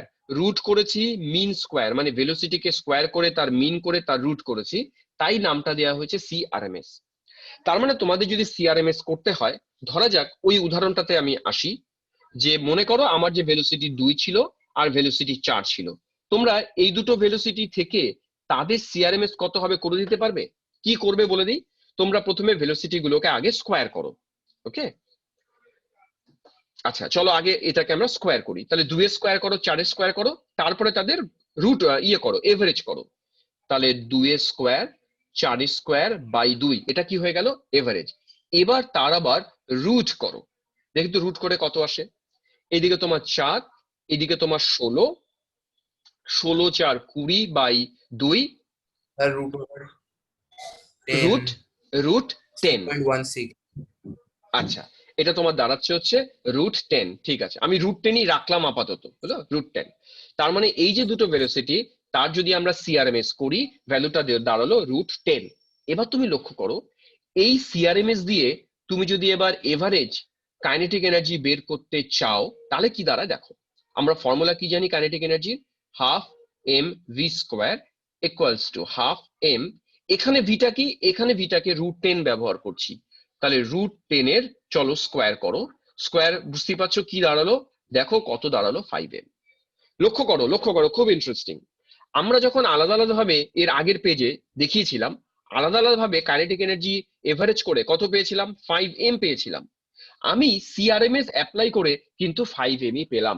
তার মানে সিআরএমএস টা তোমার এর কোনো এরার নেই, এটা অনেক বেশি effective average kinetic energy represent করার ক্ষেত্রে। সায়েন্টিস্টরা তখন বললো যে ঠিক আছে, আমরা এখন থেকে আর এভারেজ কাইনেটিক এনার্জি ব্যবহার করব না, আমরা ব্যবহার করব সিআরএমএস। যদি আমরা এর রুট না নিতাম তাহলে কিন্তু এই জায়গাতে প্রবলেম হয়ে যেত, ওই জন্য ওরা এই কাণ্ডটা করেছে। তোমরা বুঝতে পারলে সিআরএমএস কেন অনেক বেশি সুপিরিয়র দেন সি এভারেজ? চলো রিপ্লাই করো, সিআরএমএস টা এত ভালোভাবে কেন রিপ্রেজেন্ট করে বোঝা গেছে? ওই জন্য আমরা আজকে কাইনেটিক থিওরি অফ গ্যাসে যে ফর্মুলাটা লিখেছিলাম, পিভি ইকুয়ালস টু কি লিখেছিলাম? 1/3 mn c বার স্কোয়ার। এই সি বার এটা অ্যাকচুয়ালি সিআরএমএস। ক্লিয়ার হয়েছে? এখানে এই কারণে আমরা সিআরএমএস ব্যবহার করেছি। ওটাকে লোকে সিআরএমএস ও বলে, সি বারও বলে। এবার একই রকম ভাবে বোলজম্যান ফাংশন থেকে এরও যে ফর্মুলা, হ্যাঁ অভিজিৎ ওরা লিখেছে, বোলজম্যান থেকে এরও যে ফর্মুলাটা এস্টাবলিশ করা হয়েছে, সেই ফর্মুলাটা তোমরা লিখে নাও। ফর্মুলাটা হচ্ছে 3RT/m। এটাও তোমাকে মুখস্থ করতে হবে, কোত্থেকে এলো জানার প্রয়োজন নেই। তাহলে আমরা দুটো ভেলোসিটি ডিসকাস করলাম, একটা এভারেজ ভেলোসিটি ছিল, আরেকটা ছিল সিআরএমএস। আরেকটা ভেলোসিটি আমি তোমাদেরকে বুঝিয়ে দিচ্ছি, সেটা আরো ক্লিয়ার হবে যখন বোলজম্যানে যাব আমরা। সেটাকে বলে, সেটাও লিখে রাখো তোমরা, সেটাকে বলে সিএমপি। এমপির full form most probable velocity. লেখো মোস্ট প্রবাবল ভেলোসিটি, বাংলায় বলে সম্ভাব্যতম বেগ। লেখো, আমি এবার তোমাদেরকে এটা বুঝিয়ে দিচ্ছি যে কিভাবে হয়। সবার হয়েছে লেখা? বাংলায় লেখো সম্ভাব্যতম বেগ। একটা উদাহরণ দিচ্ছি, পরিষ্কার হয়ে যাবে কোনটা সম্ভাব্যতম বেগ। দেখো, মনে করো আমার একটা টোটাল কন্টেনার আছে, সেই কন্টেনারের মধ্যে আমি ধরলাম যে আমার 5টা মলিকিউলস 1000 সেন্টিমিটার পার সেকেন্ড বেগে যাচ্ছে। এই এক্সাম্পলটা থেকে দেখবে একদম ক্লিয়ার হয়ে যাবে। 5টা মলিকিউলস 1000 সেন্টিমিটার বেগে যাচ্ছে। মনে করো এবার তিনটে মলিকিউলস 100 সেন্টিমিটার বেগে যাচ্ছে, 10টা মলিকিউলস 250 সেন্টিমিটার পার সেকেন্ড বেগে যাচ্ছে। এবার মনে করো 500টা মলিকিউলস 400 সেন্টিমিটার পার সেকেন্ডে যাচ্ছে। এই যে আমি ডেটাগুলো তুললাম, তোমরা এই ডেটাগুলোর মধ্যে তাকাও, তাকিয়ে আমাকে বলো যে আমার যে তাহলে সিস্টেম আছে তার মধ্যে হাইয়েস্ট ভেলোসিটিতে মুভ করে কজন? 5 জন। মাত্র 5 জন 1000 সেন্টিমিটার স্পিডে যাচ্ছে, মাত্র 3 জন 100 সেন্টিমিটার বেগে যাচ্ছে। কিন্তু যদি কাউকে প্রশ্ন করি, আচ্ছা বলো তো মোস্ট অফ দ্য মলিকিউলস, দেখো কথাটা ভালো করে বোঝো, মোস্ট অফ দ্য মলিকিউলস কোন ভেলোসিটিতে মুভ করছে? মোস্ট অফ দ্য মলিকিউলস, হ্যাঁ 400। তুমি লক্ষ্য করো 400 ভ্যালুটা কিন্তু না টু হাই না টু লো। আমার ওটা দেখার দরকার নেই যে ভ্যালুটা বেশি না ভ্যালুটা কম, ওটাকে আমি দেখবো না। আমি দেখবো আমার মেজরিটি অফ দ্য মলিকিউলস, মানে হয় না যে মেজরিটি যা বলে সেটাই গ্রান্টেড, ব্যাপারটা ওই রকম যে মোস্ট অফ দ্য মলিকিউলস যে ভেলোসিটিতে মুভ করবে সেটাকেই বলা হবে ওই সিস্টেমের সম্ভাব্যতম বেগ বা মোস্ট প্রবাবল ভেলোসিটি। তাহলে মোস্ট প্রবাবল ভেলোসিটি ডেফিনিশন কি দেবে? চলো ডেফিনিশন দাও। What is the most probable velocity? কেউ একজন ডেফিনিশন দাও। So the velocity with which most of the molecules move is known as the most probable velocity. ওকে, তার মানে the velocity at which most of the molecules move, যে বেশিরভাগ molecules যে ভেলোসিটিতে move করে সেটা ওদের মোস্ট প্রবাবল ভেলোসিটি। এখানে ভেলোসিটিটা পেয়েছি আমরা 400। এরও একটা ম্যাথমেটিক্যাল ফর্মুলা আছে, আমাকে মনে হচ্ছে তন্ময় লিখে দিয়েছিল। এর ফর্মুলাটা মুখস্থ করে ফেলবো, √2RT/m, √2RT/m। তাহলে এই হচ্ছে আমার ভেলোসিটি সামারি। আমরা এখানে তোমাদেরকে আজকে 3টে ভেলোসিটি পড়ালাম। আমি আরেকবার রিপিট করে দিই ভেলোসিটি। প্রথমটা ছিল সি এভারেজ, তারপরেরটা ছিল সি আরএমএস, তারপরেরটা ছিল সি এমপি। ফর্মুলাগুলো কি ছিল আরেকবার করি। একটা ফর্মুলা ছিল √8RT/m, তার আগে পাই ছিল। আরএমএস ছিল √3RT/m, আর মোস্ট প্রবাবল ছিল √2RT/m। এই 3টে ভ্যালু মুখস্থ করতে হবে। আরেকটা কাণ্ড তোমরা করবে সেটা বলে দিই, সেটা হচ্ছে CMP, C average, C RMS এর রেশিওটা অবশ্যই মুখস্থ করবে। তো রেশিওটা কেন মুখস্থ করতে বলছি তার একটা বিশেষ কারণ আছে, কারণটা আমি দেখাই। বিশেষ কারণটা কি?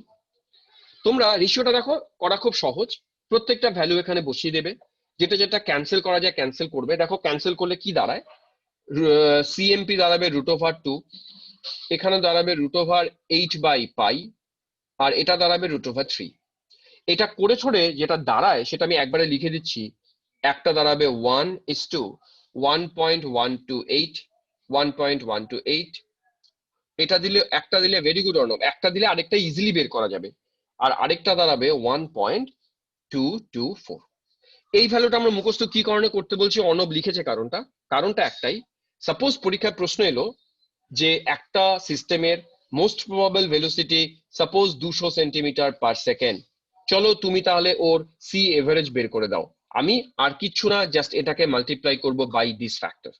যদি সি আরএমএস ক্যালকুলেট করতে বলে এটাকে মাল্টিপ্লাই করব বাই দিস ফ্যাক্টর। ওই জন্যই ফ্যাক্টরটা আমি তোমাদেরকে মুখস্থ করতে বললাম। বোঝা গেছে জিনিসটা? এখান থেকে দেখবে এরকম ছোট ছোট প্রবলেম থাকবে। তো এই জায়গাটা তাহলে আমি মুছে দিলাম। এবার নেক্সট চলে যাই। নেক্সট কি কাজ? নেক্সট ছোট ছোট কয়েকটা কাজ করব, সেই কাজটা খুব ইম্পর্টেন্ট। কিন্তু এইবার যে সেকশনটায় ঢুকছি ভীষণ ইম্পর্টেন্ট। তাকাও কি, আমরা কাইনেটিক থিওরির আজকে যে ফর্মুলাটা ফার্স্ট লিখেছিলাম, কি লিখেছিলাম? PV equals to 1/3 mn c bar square. এই ফর্মুলা থেকে অনেকগুলো ছোট ছোট জিনিস আমাদের ডিরাইভ করতে হবে। সেই ডিরাইভ কিভাবে করা যায় সেটা দেখাই। প্রথম ডেরিভেশন যেটা করব, লেখো ফার্স্ট ডেরিভেশন নাম্বার 1, সেটা হচ্ছে কাইনেটিক এনার্জি ক্যালকুলেট করব। চলো কাইনেটিক এনার্জি। প্রশ্নটা এরকম আসবে, calculate the formula of kinetic energy from kinetic theory of gas. যখনই কথাটা কাইনেটিক থিওরি অফ গ্যাস বলা থাকবে তোমাকে এই ফর্মুলা ইউজ করে ডেরিভেশনটা করতে হবে। চলো আমরা এই ফর্মুলা ইউজ করি। দেখো এই যে টার্মটাতে ছোট হাতের এমটা কি ছিল? এটা হচ্ছে ইন্ডিভিজুয়াল গ্যাসগুলোর, মলিকিউলস গুলোর মাস, ভর। আর এন কি ছিল? এন হচ্ছে এক এক কতগুলো গ্যাস মলিকিউলস আছে, 200 আছে না 500 আছে না কি আছে। আচ্ছা মনে করো আমার মলিকিউলস এর সংখ্যা যদি অ্যাভোগাড্রোর সংখ্যা হতো, মানে আমি যদি 1 মোল গ্যাস নিয়ে ডিল করতাম, তাহলে নাম্বার অফ মলিকিউলস কি হতো? Avogadro number. এখন অ্যাভোগাড্রো নাম্বার গ্যাস মলিকিউলস এর যদি তুমি মাস ক্যালকুলেট করো, দেখবে সেই মাসটা আসবে তার মলিকুলার ওয়েট।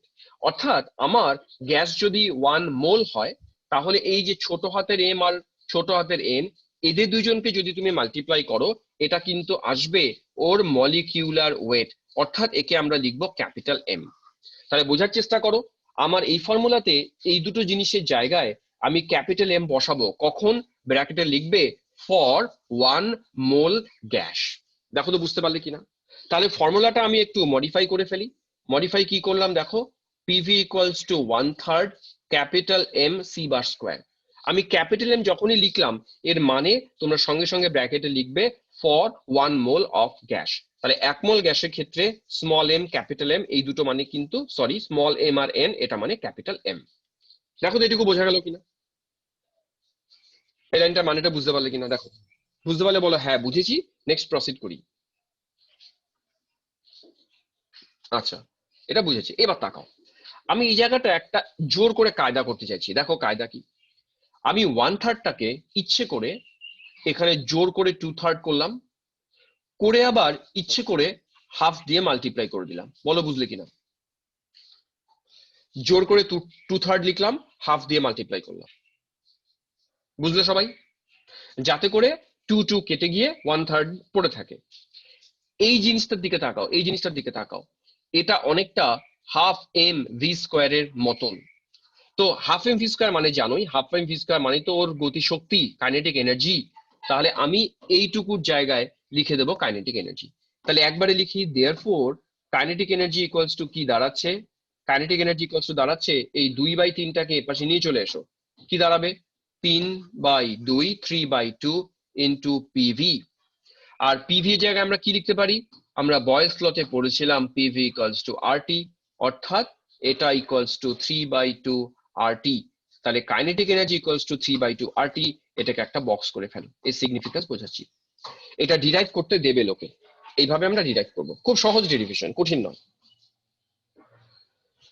হয়ে গেলে ডান বলো, আমি তারপর লিখছি আবার।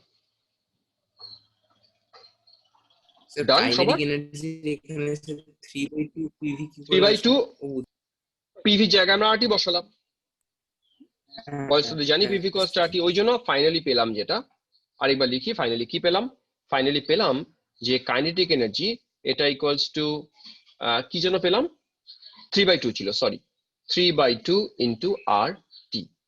তোমরা লক্ষ্য করে দেখো একটা জিনিস, খুব ইম্পর্টেন্ট অবজারভেশন এটা। দেখো 3/2 এবং আর, এইটুকু জিনিস কিন্তু কনস্ট্যান্ট, এইটুকু পার্ট কনস্ট্যান্ট। তাহলে এখান থেকে আমরা কি বলতে পারি? এখান থেকে বলতে পারি কাইনেটিক এনার্জি প্রপোর্শনাল টু টি। এর মানেটা কি? টেম্পারেচার তুমি যদি বাড়াও, কাইনেটিক এনার্জি কিন্তু বাড়বে।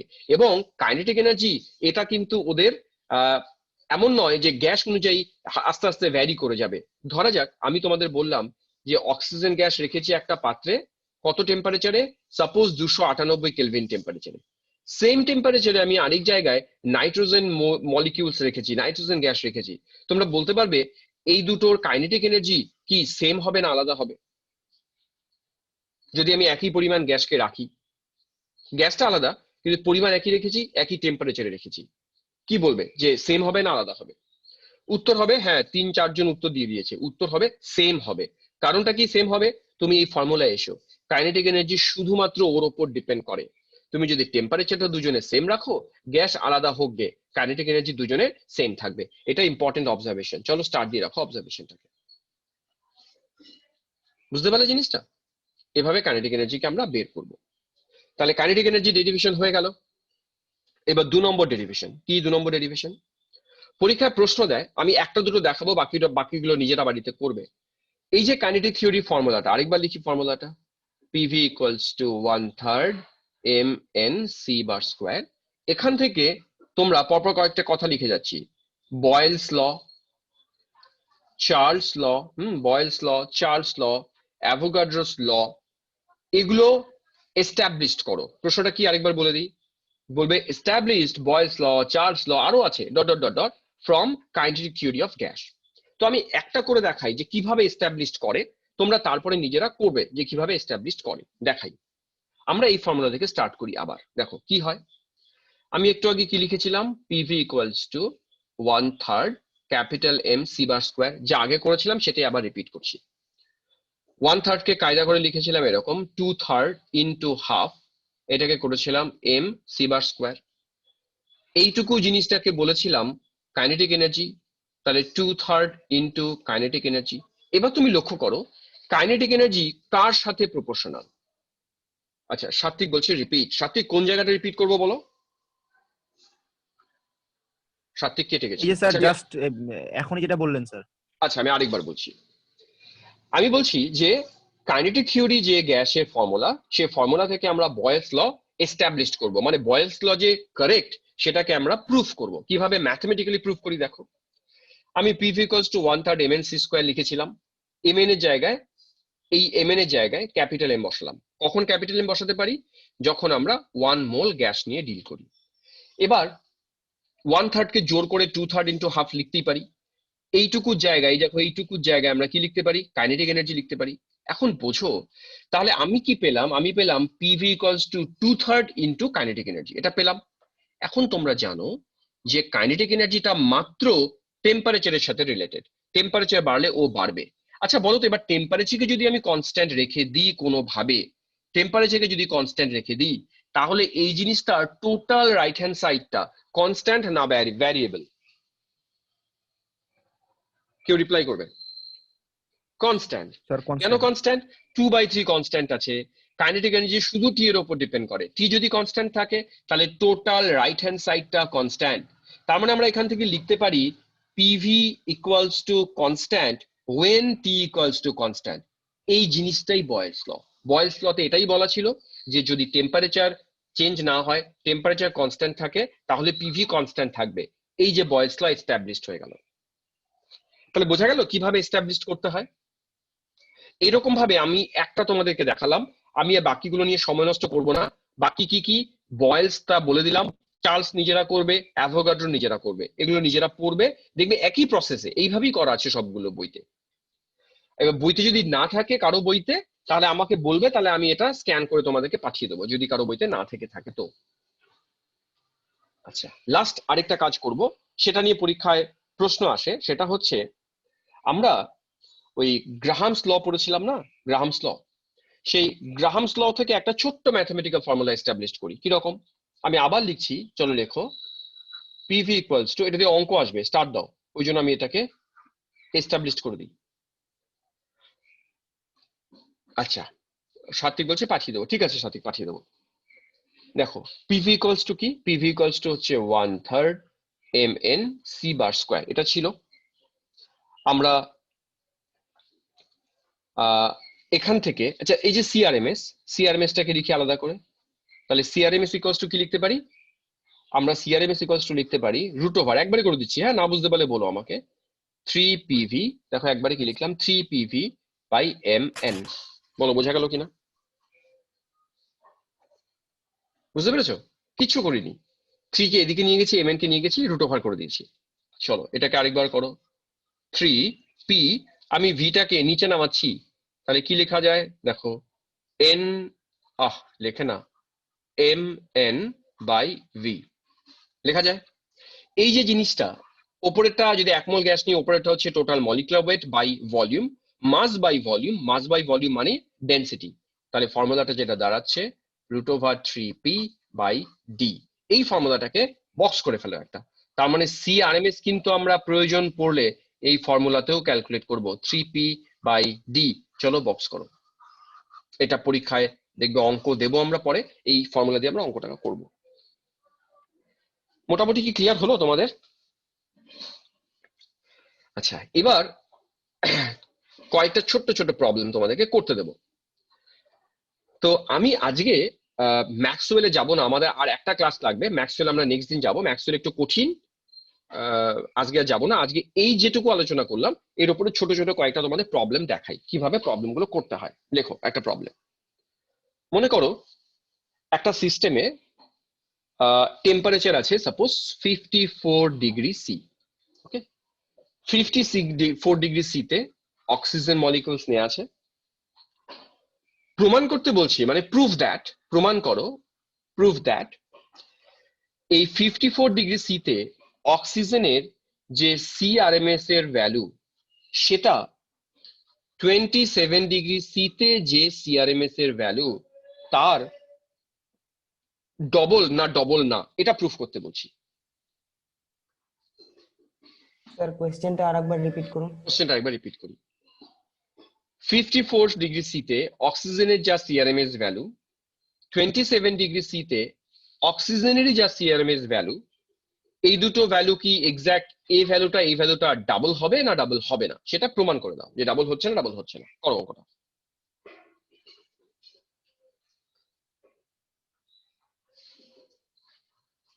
কিচ্ছু না, কি করবে জানো? অঙ্কিতা বলছে হচ্ছে না, হ্যাঁ হচ্ছে না, হবে নাই এটা। তোমরা যেটা করবে, প্রথমে এর সিআরএমএস ক্যালকুলেট করবে। ফর্মুলা কি? সিআরএমএস এর ফর্মুলা কি শিখিয়েছি আমি তোমাদেরকে? শিখিয়েছি 3RT/m। সব সেম আছে, টি বসাও। ডিগ্রি সিতে বসাবে না, বসাবে কেলভিনে। কেলভিন।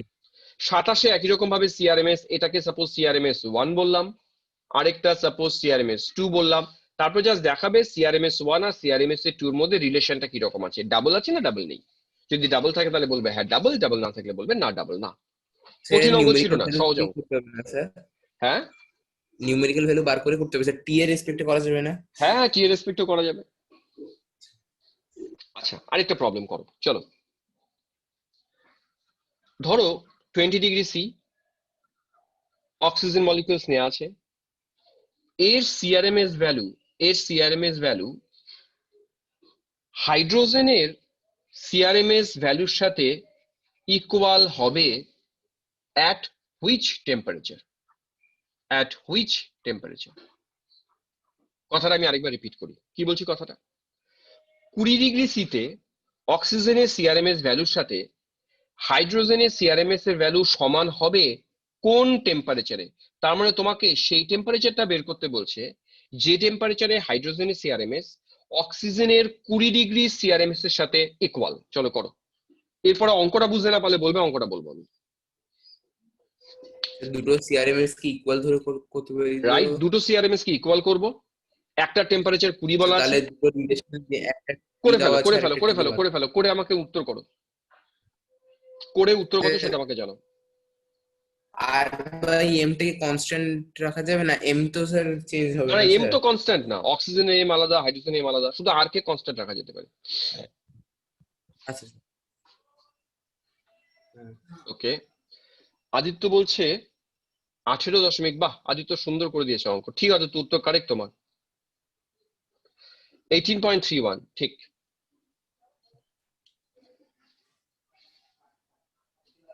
বাকিটা করো। তন্ময় করেছে 293/8। হ্যাঁ তন্ময়, তাই দাঁড়াবে। বাহ, সবাই করে ফেলেছে, গুড। তার মানে অঙ্ক কঠিন নয়, তাই না? আচ্ছা আচ্ছা, যারা পারোনি তাদের উদ্দেশ্যে বলি, পেরেছে তো সবাই হয়তো উত্তর লিখছে না, আমার যা মনে হয়। দেখো কিভাবে করবে। তোমরা কি করবে, তোমরা প্রথমে অক্সিজেনের সিআরএমএস এর ফর্মুলাটা লিখবে। ফর্মুলাটা কি? সিআরএমএস এর ফর্মুলা √3RT/পাই, তাই না? তাহলে অক্সিজেনের ক্ষেত্রে চলো পুট করি, √3R টি কত বসাবো? টি বসাবো 20 ডিগ্রি সি ছিল, 20 ডিগ্রি সি মানে বসাও 293 বাই অক্সিজেনের 32। এটাকে আমরা ইকুয়াল করে দেবো √, লিখছে না ঠিকঠাক, স্লো লিখতে হবে, √, আবার 3R, এবার হাইড্রোজেনের টিটা থাক, এটা বের করব, বাই হাইড্রোজেনের মাস হচ্ছে 2। জাস্ট এটাকে সলভ করো, ব্যাস যা হবে তাই অ্যান্সার। স্যার এটা 293/32 করছেন না স্যার আপনি? হ্যাঁ স্যার 293/32 করলে স্যার 9.15 আসে, আর 293/16 করলে 18.3125 আসে। আমি আগে 32 দিয়ে করেছিলাম, তারপর ওরা যখন উত্তর করলাম 18.31, তখন আমি এটাকে 18 করলাম স্যার। না 16 কেন ধরবো? অক্সিজেনের মাস তো তোমার তাহলে তো 32। 9.15 আসবে উত্তর স্যার। না তা আসলে এদিকে হাইড্রোজেনের 2 আছে না। স্যার এদিকে 2 আছে তো। হ্যাঁ, এদিকে হাইড্রোজেনের 2 আছে তো, বাড়িতে করবে, অত টেনশন নেই, সহজ অঙ্ক, হিসেবে গন্ডগোল হচ্ছে, হয়ে যাবে। আচ্ছা চলো লাস্ট অঙ্কটা তোমাদের বাড়ি কাজ দেবো। লাস্ট অঙ্ক কি অঙ্কটা? ধরা যাক 1 ATM প্রেসার আছে, 273 কেলভিন টেম্পারেচার আছে, তাতে অক্সিজেন নেওয়া আছে। এই অক্সিজেনটার ডেন্সিটি 1.429 গ্রাম, ইউনিটটা দেখবে পার ডিএম কিউব, গ্রাম পার ডিএম কিউব। আচ্ছা, তাহলে এই টেম্পারেচারে অক্সিজেনের CRMS কত, এটা করে দাও। হলো? তোমরা বুঝে নিও যে আমরা ডেনসিটি দিয়েছি, তো কোন ফর্মুলা আমি চাইছি তোমরা অ্যাপ্লাই করো।